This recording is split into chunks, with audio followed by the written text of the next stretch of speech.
Welcome to episode 80 of the Knitty McPurly podcast. I am Devin Ventry.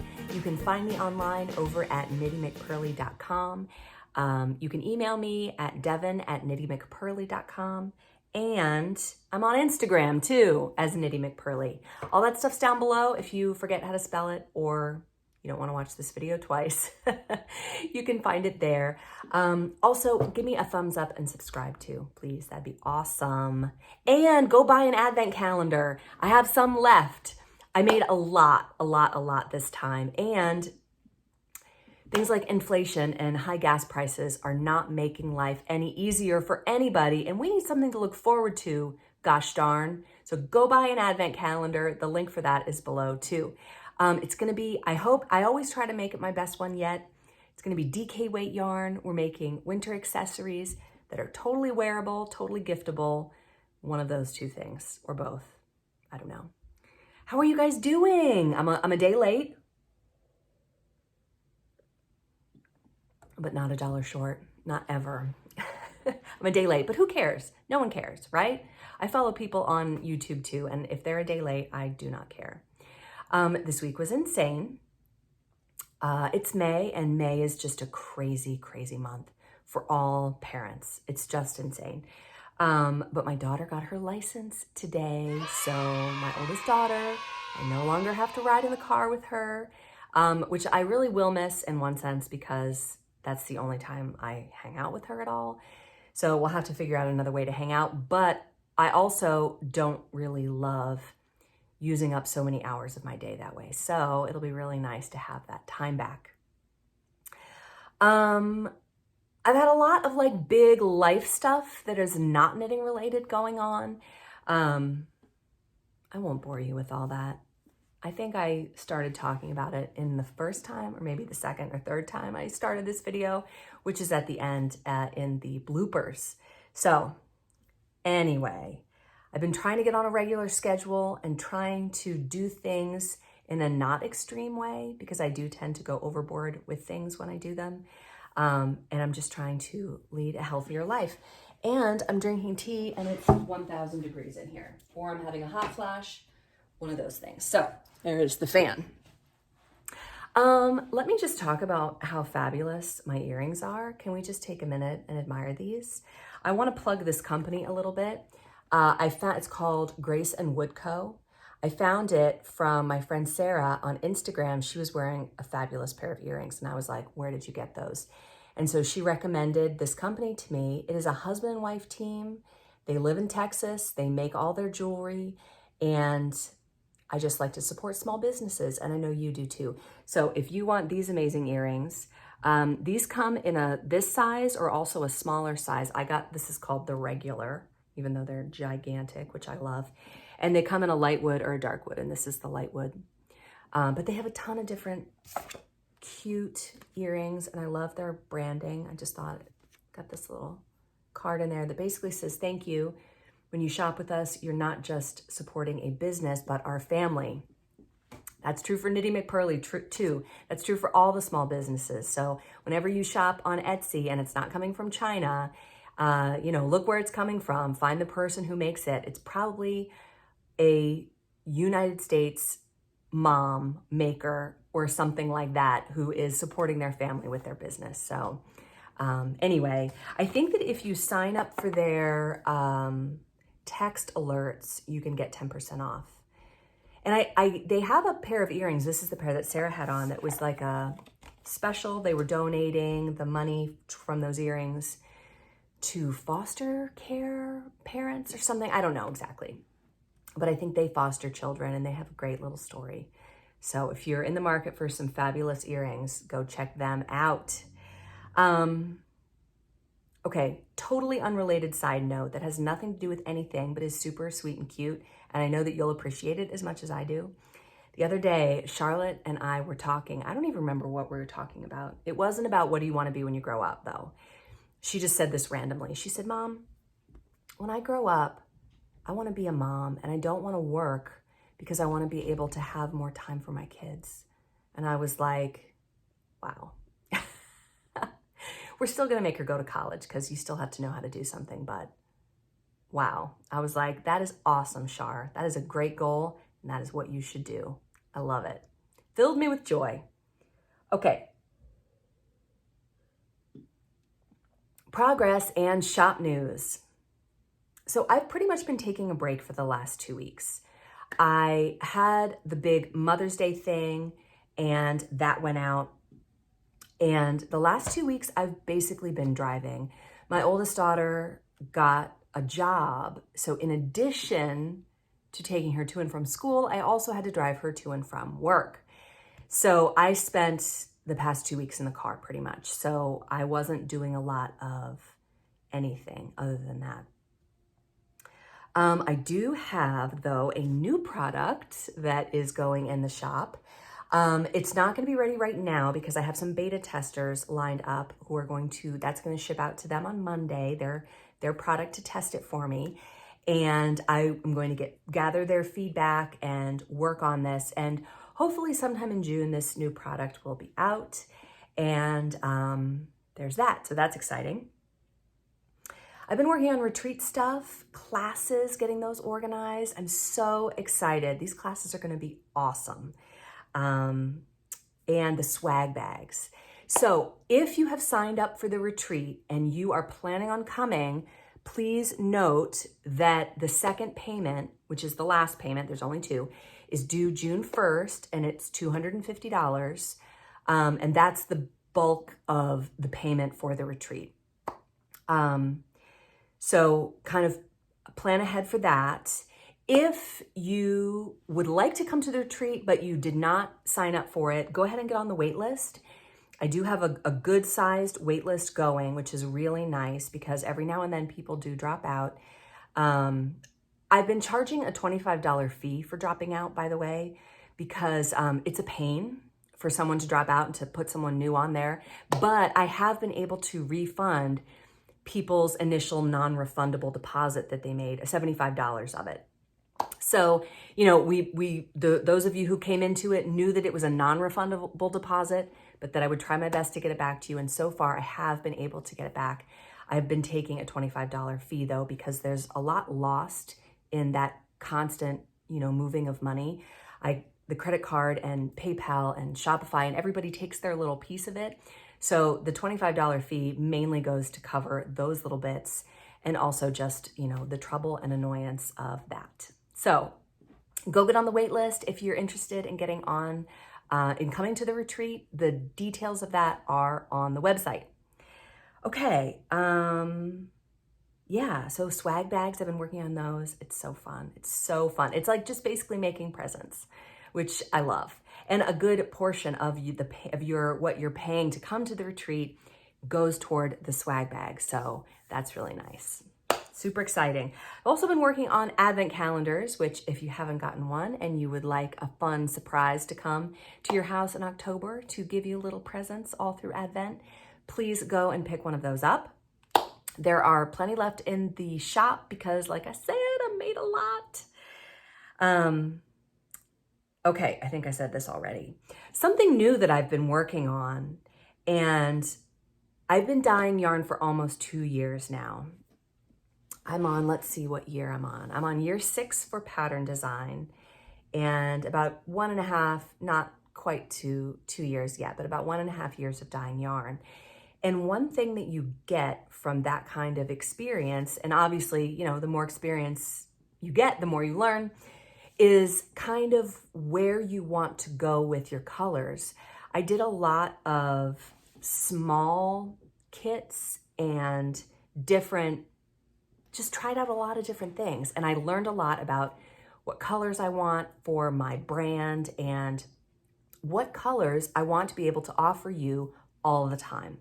So that there is a certain amount of colors, probably in the 20 to 25, around that many colors, that are kind of codified as these are the colors you can always get from Knitty McPurly.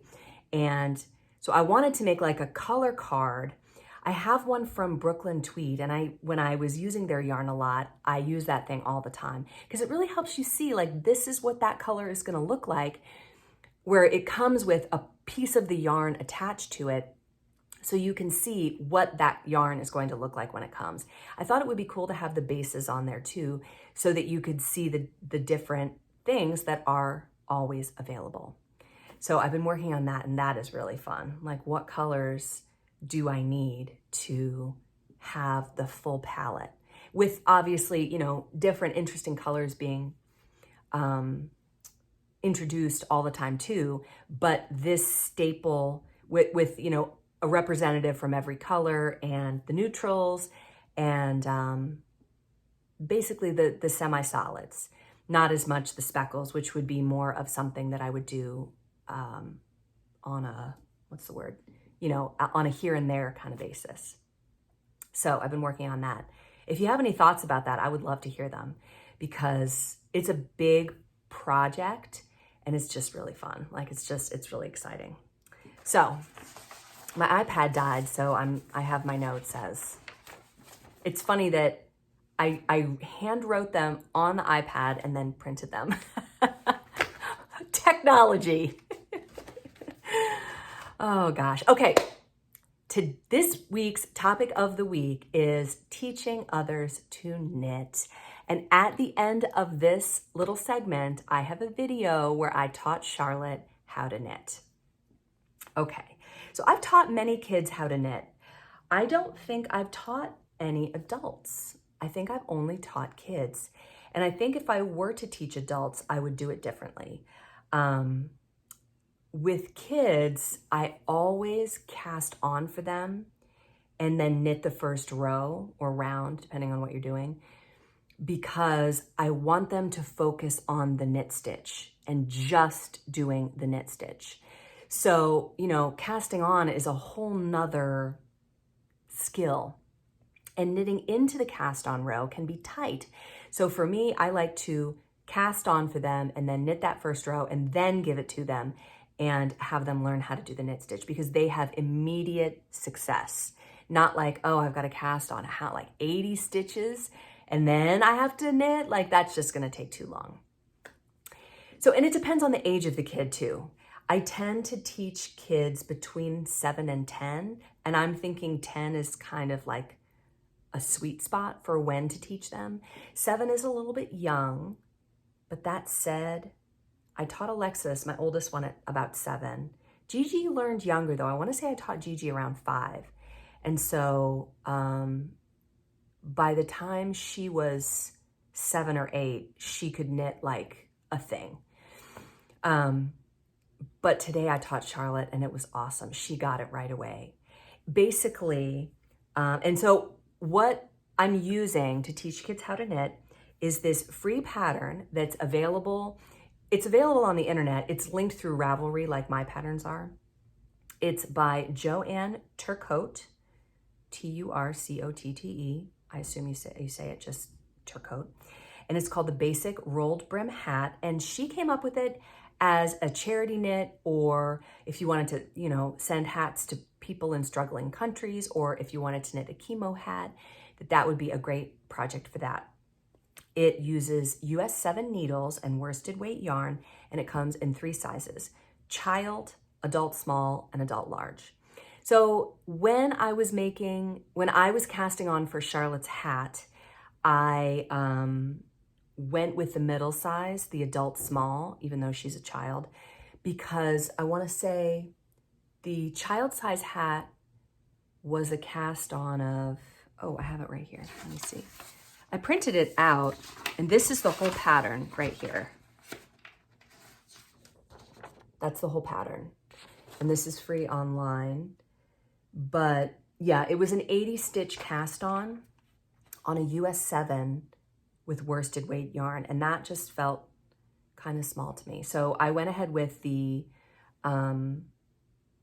adult small, which was a 90 stitch cast on. So I did the 90 stitch cast on.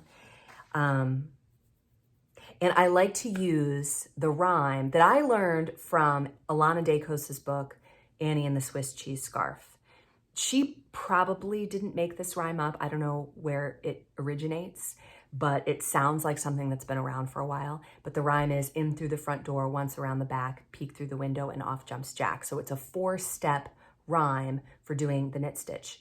The other thing that I don't focus on when teaching the knit stitch is I don't worry about holding the working yarn, because tensioning and holding that yarn is just too complicated for 7-year-olds. Again, if I were teaching an adult, I definitely would start with how to hold the yarn, how to cast on, and I would direct them to videos so that they would know, okay, if I forget, I can just go and look at this video and I can practice it 1 million times before I get good at it and rip it out and do it again, because that's how adults learn things. Children need to do it a few times and get success to have that confidence so that they want to do it more. So Charlotte loved being filmed, as I'm sure you can imagine. She loved being on the camera. And so even like after I turned off the camera, she did a couple more, but she kind of lost interest after that. So who knows if she'll become a knitter or not, I don't know. But she really enjoyed the success of getting the first 10 or so stitches right. And we'll see. So here is that video. Hello. Okay, so what we have here is some worsted weight yarn from I picked it. She picked it. This is from Hugh Loco. This color is called Sassy Narwhal, and that's appropriate for you because you're kind of sassy. I'm very, very sassy. Don't tell. All right. Hi. Okay, are we ready? Yeah. Okay. So today we are going to Teach me how to knit. teach Charlotte how to knit. You know this is going to be fun. All right, have a seat, weirdo. Okay, so we're going to be making that pattern that I mentioned, that free roll brim hat pattern. And there's 3 sizes. There's adult large, adult small, and child size. I went ahead with the cast on for the adult small because nobody wants a hat that's too small, right? Even though this is for you and your head is, you know, it's normal size. Okay. All right, so here is our cast on, and we are going to use, now I'm going to need you to look here, okay? You don't need to worry about how you hold the yarn just yet, all right? But this is how I hold the yarn, and then I'll help you do it in a minute. So this is your right hand needle. This is your left hand needle. This is called your working yarn, and that's the yarn that you're going to knit with, okay? Ready? Yeah. So you take this right hand needle, and you're going to go in through the front door. Oh, and then you go around the back? Once around the back. Now you're going to grab it, peek through the window, and off jumps Jack. Do you want me to show you again? No. Okay. But don't worry about that, but I'll help you if you need help. So you go. Through the front door. Ooh. So through the, okay, now Through what the you, front door. good. Now what you did was you just slipped the stitch from one to the other, which is fine. I'm just going to slip it back. So there we go. So that we show. can see it a little bit. Okay, so this working yarn is right here. You're gonna take this point, you're gonna go in through the front door. So you're gonna go, the front door, see how this is the front door? That's the back door. That's the back of the stitch. This is the front door. So you go in through the front door, and you take your working yarn, you go once around the back, and you've got it. Now this is the hard part. You peek through the window, and off jumps Jack. Okay, so try again. Okay, so hold it like this. So peek through. So in through the front door. Through the front. Okay, now you're splitting the yarn. See how it's got different parts? Get the whole thing. Good. And yeah, I just want to make a claw. Like the hat. You're still gonna have to do this same motion. So there's our peek through the front door. We have that. Okay, and now take your working yarn. There's this piece right here.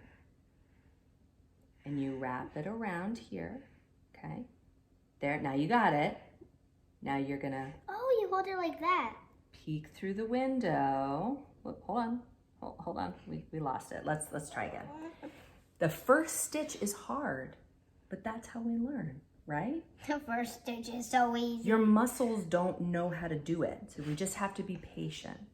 So go ahead, I'm gonna show you one more time, okay? We're gonna go in through the front door, and then once around the back, and that you kind of grab it. Then you peek through the window, and off jumps Jack. It's easy for me because I've done it 1 million times. Okay, so front door. And then leave it there. So you're good. Now you take your working yarn. And I know. Okay, you do it. You. Around that one, just that second one. This one. Yes, perfect. Once around the back. Now peek through the window. Which window? So let me show you. Window I go through. Let me show you the window. Watch. Peek through the window. Oops, I split it, but I can fix it. Peek through the window. Now that's Jack. Make Jack jump off. He needs to, yep. Jump.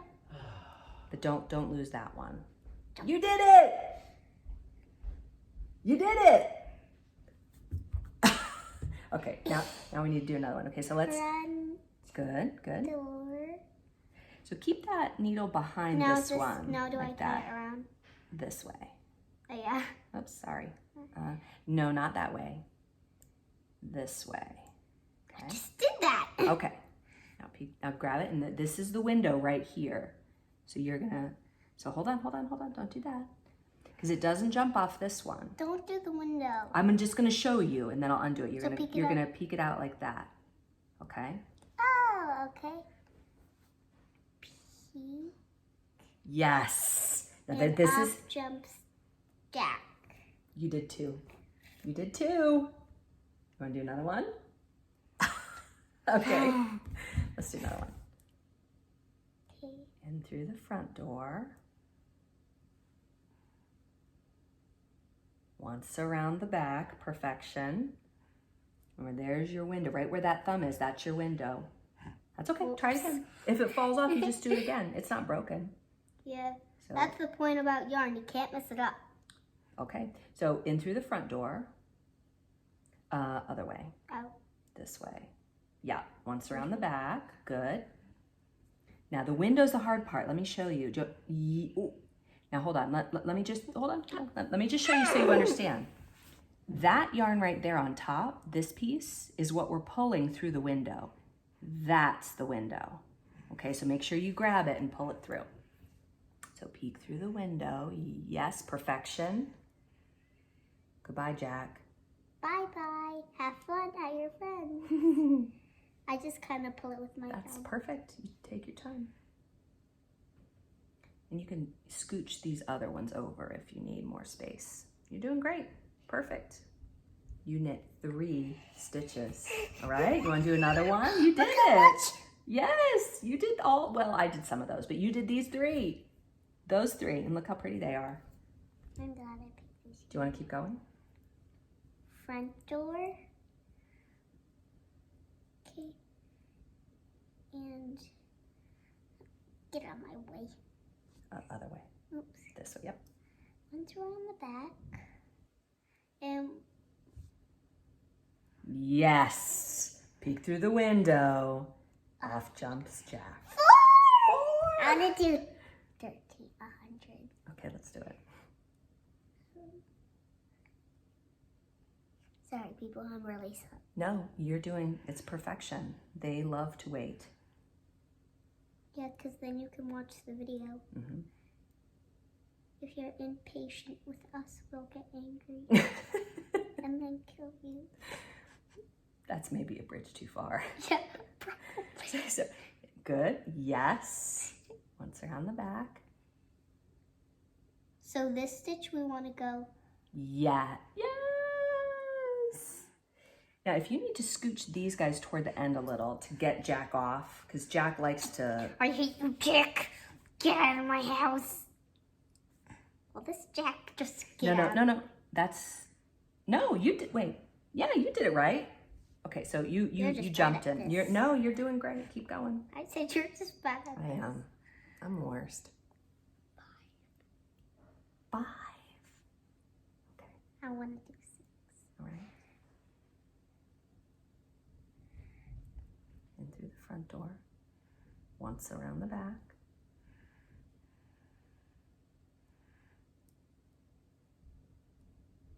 Peek through the window, and off jumps Jack. 6. You did awesome. Going in through the front door. This way. Yep. Once around the back. Peek through the window. You're like a pro now. You did it. 7. I did 7. You did 7. So good. You done? Or you want to do more? 100. Okay. Well, I feel like we've probably shown the knitters enough stuff. Do you want to say goodbye? I want to do about like, okay, we did 7, so we need, I want to do 3 more to make 10. Okay, 3 more to make 10. You guys don't mind. Wow. You're almost as good as Gigi. Excuse me? I'm sorry, what? Hey, I'm just a beginner. Once around the back. I am very bossy. Okay. Tell So look. It's a secret. Okay. So look, if you push these guys down, it'll help Jack jump. Look at how many you did.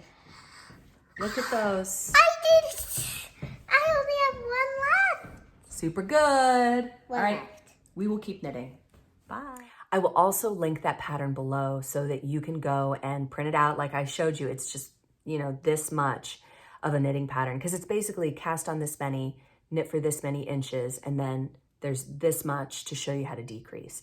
And Charlotte mentioned wanting to have 2 pom-poms, so we may, if this hat continues, who knows, we'll see. But if it gets knit all the way up, we may just knit it a little bit higher and then seam it at the top to have the 2 pom-poms on there. So we'll see. I don't know where it will go, but whatever. It's gonna be great either way. Okay, the word of the week this week kind of piggybacks off of last week where we talked about DK and fine grain yarn or fingering weight. And this week we're gonna talk about worsted because this is kind of an interesting word. So there are 2 meanings of the word worsted when it comes to knitting. Basically, the first one I'm going to talk about first, and this is the one that we use less. But this is, I've taken the cover off of it. This is the Fleece and Fiber Source Book by Robeson and Vicarious.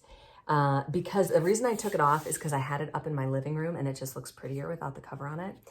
This is kind of an expensive book. I want to say I paid maybe $50-ish for it years and years ago, but it is really interesting. I would recommend maybe checking a library for it before I bought it, or buy it used maybe if you're interested in it.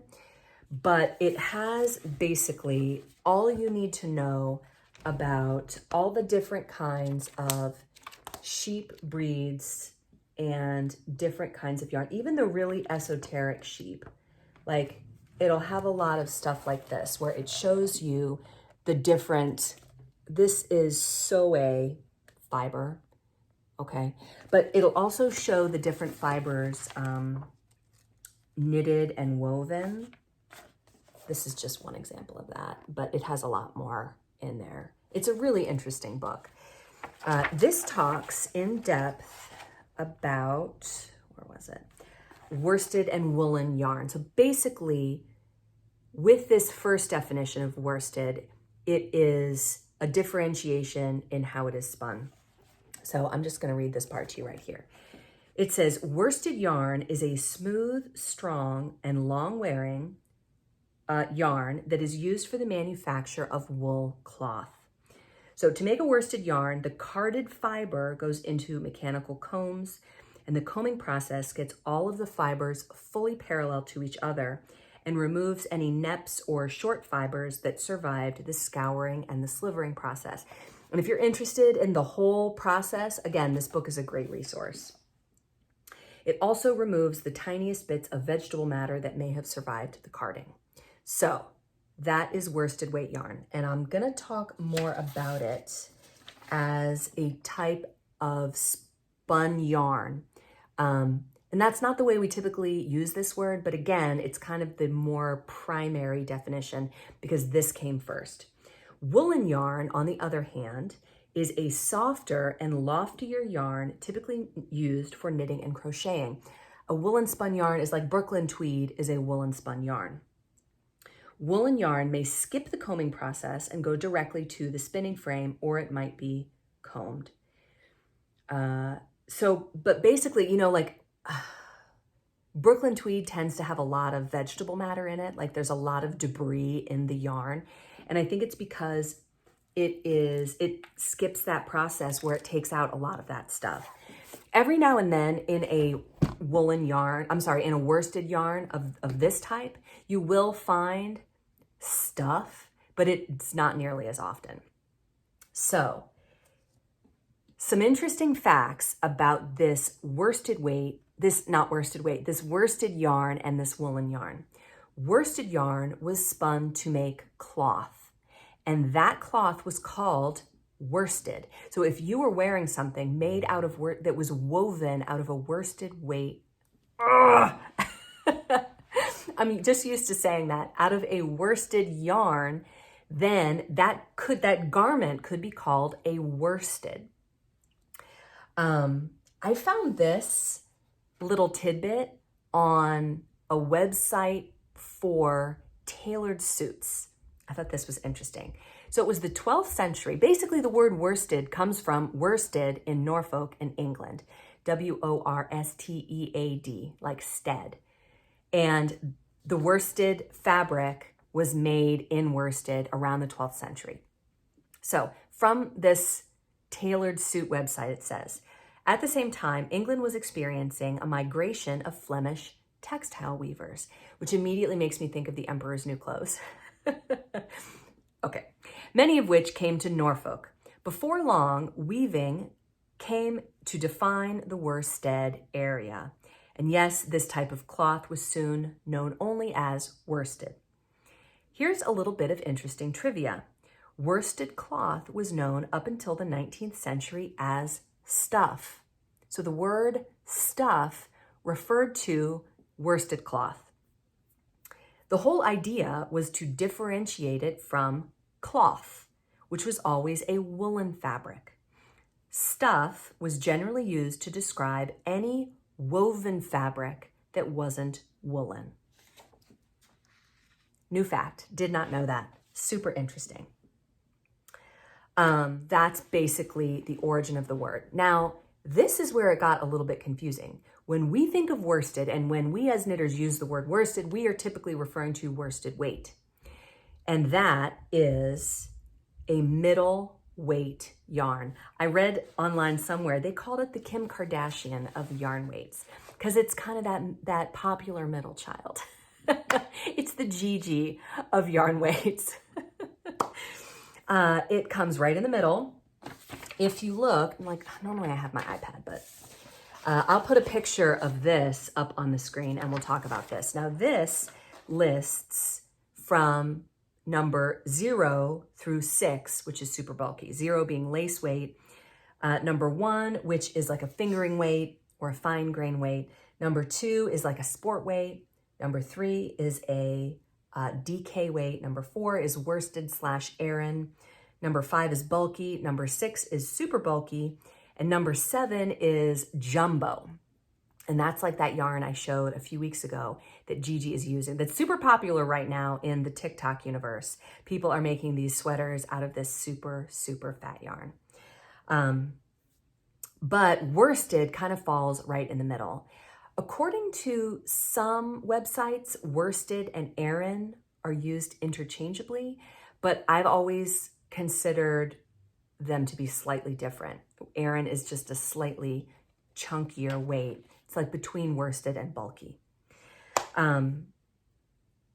Worsted yarn can be found using between 1 and 8 plies.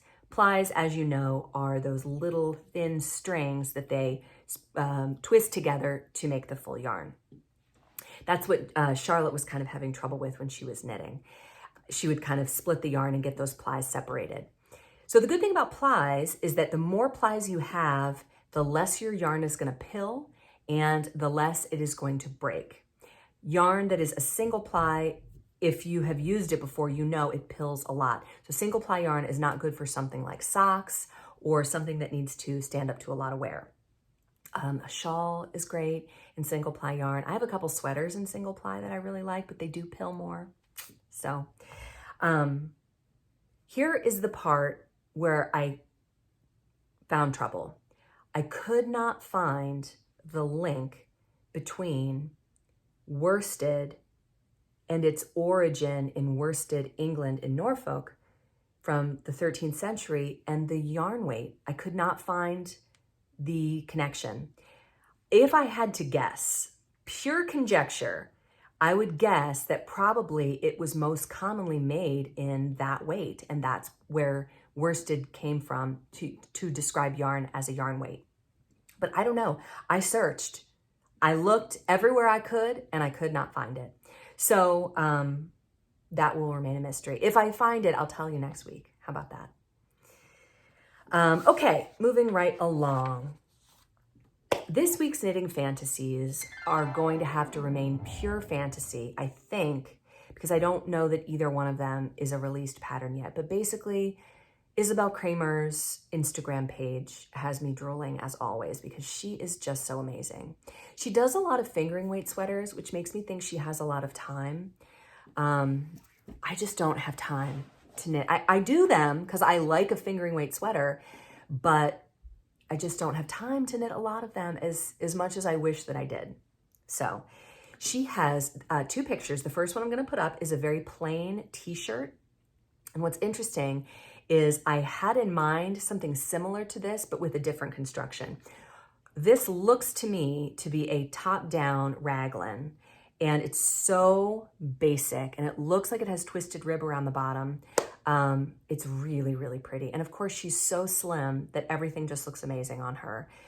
But I love it. I love this. I would absolutely make it. If I had enough time, I would make 10 of them, and that would be my summer wardrobe. I just love it. I love a plain t-shirt. In fact, I have one in mind that I want to design that has a different construction, but the same plain vibe about it. And I just have to, and maybe I'll have it now that I don't spend so much time in the car, because even in the car, I would be answering emails or, doing other work either on my phone or on my iPad that I couldn't get the knitting done. So anyway, I would love to have more things like that in my wardrobe. Now, my second pick is also inspired by her Instagram page, and it is this thing. She appears to be not done with it. I don't know if it's going to have sleeves. Looks like it's got kind of a higher neckline, almost like a half mock turtleneck type of a neck. And it's got this beautiful design in the front, and it's one color, and it's just so pretty, and I love it. Just like I love everything that she does. I think she's amazing, and she's probably my favorite designer. Is she my favorite? I think so. I just love her patterns. I've never actually knit one because I found her after I started designing, and my own designs take up a lot of my time. So we're back to time again. So anyway, I only have those 2, and I think they'll have to remain our fantasies, but go follow her on Instagram because everything she does is amazing. I want to be her best friend. So, okay, moving right along to So Here's What Happened. This is another story about learning how to knit. I love those. If you have a learning how to knit story or any story about knitting that you want to share, please send it to me. I have a bunch, which is great. I love that I have a bunch and that I can share these with you every week because this is our oral tradition. And it's so great to hear from you guys.